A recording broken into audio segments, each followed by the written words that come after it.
Alors bonjour, Patrick Poulain, concepteur de Statello. Statello est une plateforme en ligne rapide et réactive, donc utilisable sur les ordinateurs ou les téléphones ou les tablettes. Je vais vous donner un bref aperçu de ce qu'est Statello. Donc sur statello.com, lorsque vous arrivez sur la page Accueil, vous avez une brève présentation de Statello. À gauche, vous avez un menu qui vous amène dans différentes sections. Donc, il y a la section statistiques. Dans la section statistiques, on peut voir les différentes ligues et tournois de billard qui sont gérés dans Statello, dont on peut voir les statistiques dans Statello. On a une distinction entre les ligues actives et les ligues qui sont archivées. Donc, la plupart de vos ligues pour votre saison actuelle vont être toujours dans les ligues actives. On a la section aussi des joueurs. La section des joueurs nous permet de consulter la liste de tous les joueurs qui ont des statistiques dans Statello. Donc, c'est un excellent moyen de consulter la cote des joueurs et de pouvoir trouver éventuellement des remplaçants ou pour former vos équipes. On a aussi une section tableau de bord que je vais vous présenter un peu plus tard, un aperçu.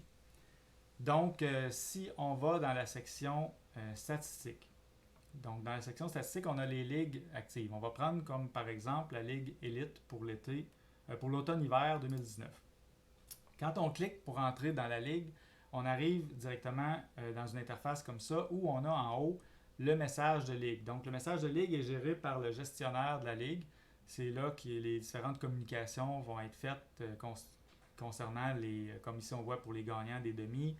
On peut aussi annoncer certains tournois finaux ou des choses comme ça. Ici, si on descend, on a deux boutons principaux, classement des équipes et classement des joueurs. Donc, je vous explique un peu comment ça fonctionne parce que les deux pages sont assez similaires. Dans le classement des équipes, ici, on voit les différentes équipes de la Ligue Élite dont on a les statistiques ici. Le classement de cette ligue-là est fait par pourcentage de rounds gagnés, mais ça pourrait différer d'une ligue à l'autre et toutes les colonnes de statistiques sont triable en cliquant sur la colonne. Donc, si on veut voir les équipes qui ont le meilleur différentiel ou le plus de héros, on a juste à cliquer sur l'entête de colonne. Pour les deux pages de classement, on peut distinguer les classements cumulatifs ou non cumulatifs.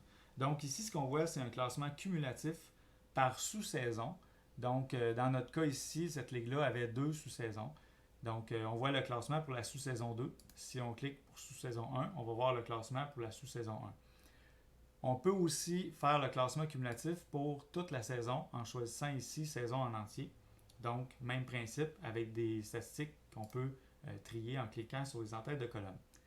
Si on va on promène notre souris sur le nom d'une équipe, on voit les membres d'une équipe ainsi que leur TRS. Si on décoche complètement le cumulatif, ce qu'on va voir, c'est des statistiques non cumulatives, donc des statistiques pour une semaine ou un programme en particulier. Donc, présentement, je pourrais facilement consulter dans la sous-saison 1 la sixième semaine et j'aurai les statistiques pour la sixième semaine pour cette ligue-là, dans la sous-saison 1. Pour le classement des joueurs, c'est le même principe. On clique classement des joueurs. Dans cette ligue-là, les joueurs sont classés pour la saison en entier, donc sont cumulés pour la saison en entier par défaut. Mais on peut encore aller avec ces boutons-là, changer et consulter les statistiques plus précisément. Dans cette ligue-là ici, les statistiques sont classées par IPS, donc l'indice de performance Statello. Ensuite, on peut quand même encore trier les colonnes. Fait que si on veut savoir qui a le plus de héros ou qui a la meilleure moyenne et des choses comme ça, on peut ici les trier. On voit aussi l'équipe pour laquelle évolue le joueur à droite et on voit le TRS du joueur. Dans les deux classements, équipe ou joueur, on peut imprimer le classement. Donc, c'est utile pour certaines ligues qui veulent afficher le classement sur un babillard. Donc, si on clique sur le bouton imprimer le classement, on va voir une version imprimable du classement. C'est la même chose pour le classement des équipes ou le classement des joueurs.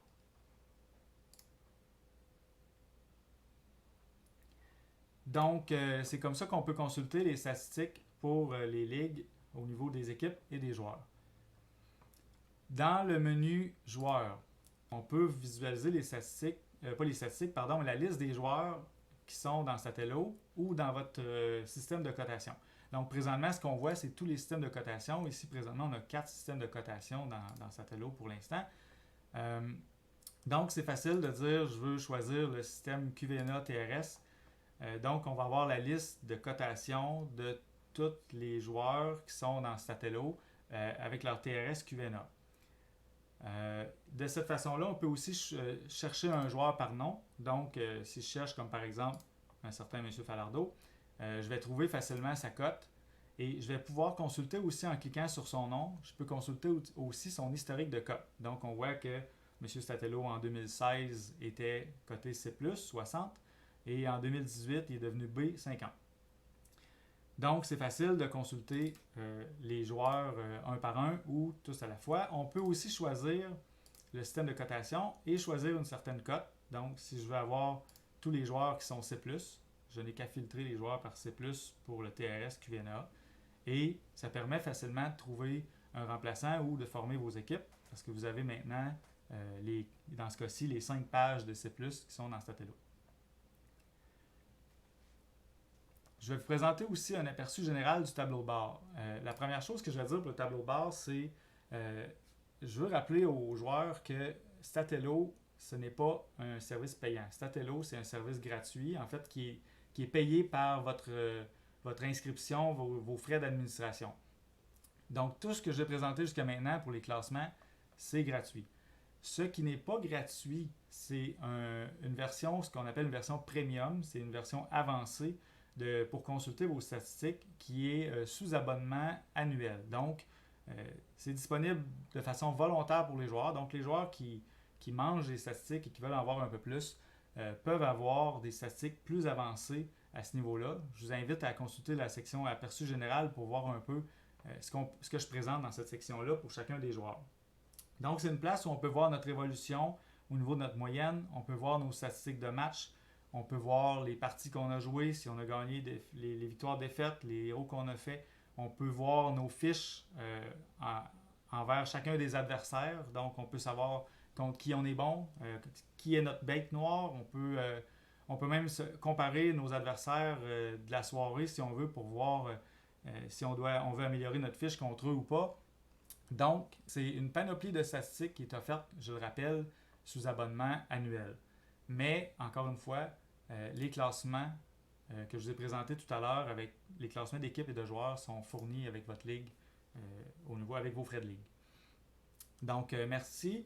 Je vais faire une autre capsule plus tard pour présenter un peu plus le tableau de bord. Présentement, c'est ce qui conclut ma présentation pour l'univers Statello.